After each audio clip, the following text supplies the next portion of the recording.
ஆன்மீக சந்திப்பில் நாம் இன்னைக்கு இந்த வீடியோவில் எதை பற்றி பார்க்க போகிறோம்னா, வாழ்க்கையில் லட்சியத்தை அடையிறதுக்கான வழி எது என்பதை பற்றி தான். இது எல்லாரும் ரொம்ப எதிர்பார்க்குற ஒரு விஷயம்தான். உங்களுடைய ஜாதகப்படி, நீங்கள் பிறந்த ஜாதகப்படி உங்களுக்கான எய்ம், உங்களுடைய ஆம்பிஷன் ஒன்று இருக்கும்ல, அந்த ஆம்பிஷனை அச்சீவ் பண்ணுறதுக்கான வழி எது? நிறைய வழி இருக்கும். ஆனால் அந்த வழியை கரெக்டாக நீங்கள் யூஸ் பண்ணிட்டீங்கன்னா ஈஸியாக நீங்கள் உங்களோட கோலை ஃபில்ஃபில் பண்ணலாம். அதுக்கான வழியை தான் நம்ம சொல்ல போகிறோம். ஃபஸ்ட்டு நம்ம மேஷ லக்னத்தை பார்க்க போகிறோம். மேஷ லக்னத்தில் பிறந்த நீங்கள் உங்களுக்கான நபர், அதாவது ஒரு எப்பயுமே எல்லாருடைய லைஃப்லேயும் ஒரு டேர்னிங் பாயிண்ட், ஒரு வெற்றிக்கான பர்சன் பின்னாடி இருப்பாங்க. கரெக்டுங்களா? பிஹைண்ட் த சீன்ஸ் இருப்பாங்க. அந்த வெற்றிக்கான மனுஷன் யார் அப்படின்னு பார்த்தீங்கன்னா, உங்களுடைய மேஷ லக்னக்காரங்களுக்கு உங்களுக்கு யாருன்னு பார்த்தீங்கன்னா, யார் அவங்களுக்கு தெரிஞ்சோ தெரியாமலோ, விருப்பப்படாமலோ அவங்க மூலியமா அவங்களுக்கு வரும். ஆனால் நீங்கள் அவங்களால ஆவீங்கன்னு அவங்கள எதிர்பார்க்காம கூட நடக்கும்.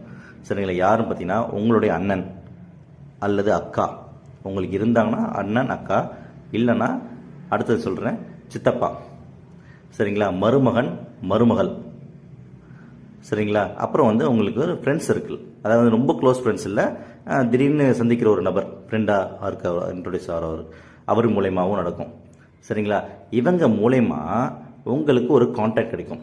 எக்ஸாம்பிள், உங்களுக்கு வேலை இல்லைன்னு வச்சுக்கோங்களேன், அவங்க உங்களை மீட் பண்ணுறப்ப, என்ன இந்த வேலையில் உங்களுக்கு ஒரு ஆப்போசிட், எனக்கு தெரிஞ்ச ஃப்ரெண்டு ஒருத்தர் இருக்காரு, அவருக்கு ஒரு ஆள் தேவைப்படுது, நீங்கள் போங்க, நான் சொல்லி வர்றேன்னு சொல்கிறாங்க. அவர் சொல்கிறாரு, நீங்கள் போகணும், தட்டி கிடைக்காம நீங்கள் போங்க. ஆனால் அதை கரெக்டாக நீங்கள் யூஸ் பண்ணணும். அந்த டைமை மைண்டில் யூஸ் பண்ணிவிட்டு, நீங்கள் நான் சொல்கிறது இது மைண்டில் வச்சுக்கோங்க. இந்த பர்சன்ஸ் யாராச்சும் உங்களுக்கு சொன்னாங்கன்னா அந்த ஆப்பர்ச்சுனிட்டியை யூஸ் பண்ணிக்கோங்க. நீங்கள் போனீங்கன்னா அங்கே போயிட்டு உங்களுடைய டேலண்ட்ஸ் நீங்கள் எக்ஸ்போஸ் பண்ணுறப்ப உங்களுக்கு நெக்ஸ்ட் லெவல் க்ரோத் போய் கரியரின் டாப்புக்கு நீங்கள் போயிடலாம். நீங்கள் ஒரு கோடீஸ்வரன் ஆகலாம், இல்லை உங்களோட எய்ம் அவங்களுமே அச்சீவ் பண்ணலாம். அதே போல் நீங்கள் ஒரு எக்ஸாம் எழுதுறீங்க, ஐஏஎஸ் ஆகணும்னு உங்களுக்கு ஆசை இருக்குன்னா, இந்த பர்சன்ஸ் மூலயமா ஏதாச்சும் ஒரு கோச்சிங் சென்டரில் படிக்க சொல்கிறாங்க, இல்லை இந்த புக்கு படிக்கணும் உங்களுக்கு ஐடியா சொல்கிறாங்கன்னு வச்சுக்கோங்களேன். அதை நீங்கள் படிக்கிறப்ப ஈஸியாக உங்களால் அச்சீவ் பண்ண முடியும் உங்களோட கோலை. சரிங்களா?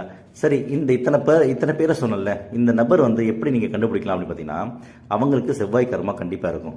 ஓகேங்களா? அவங்க இந்த நான் சொன்ன குறிப்பிட்ட நபர் இருக்காங்கல்ல, அவங்களில் பார்த்தீங்கன்னா கார்த்திகை நட்சத்திரம், பூரண நட்சத்திரம், மூலம் நட்சத்திரம், ரேவதி நட்சத்திரம், இந்த 4 நட்சத்திரம் ஏதோ ஒரு நட்சத்திரத்தில் அவங்க பிறந்திருப்பாங்க. சரிங்களா? அதே போல் அவங்க வீட்டில் பார்த்தீங்கன்னா சகோதரர் சண்டை எப்பயுமே இருக்கும். ஓகேங்களா? இந்த மாதிரி இருந்தாலும் அவங்கள நீங்கள் கரெக்டாக கண்டுபிடிச்சிடலாம். அதே போல் அவங்க வீட்டில் டைவர்ஸ் ஆனவங்க, இல்லைனா கணவனை இழந்த பெண்கள், இல்லைனா வாழ வெட்டிய வீட்டில் இருக்காங்களே, அவங்கள மாதிரி பெண்கள் வீட்டில் இருந்தாலே அந்த நபர் தான் உங்களுக்கான கைடன்ஸ் கொடுக்க வரேன் நம்பர்னு அர்த்தம். சரிங்களா? இந்த நபரை நீங்கள் மீட் பண்ணீங்கன்னா, அவங்க சொல்கிறத ஃபாலோ பண்ணிங்கன்னா கண்டிப்பாக நீங்கள் அச்சீவ் பண்ணலாம். நன்றி, வணக்கம்.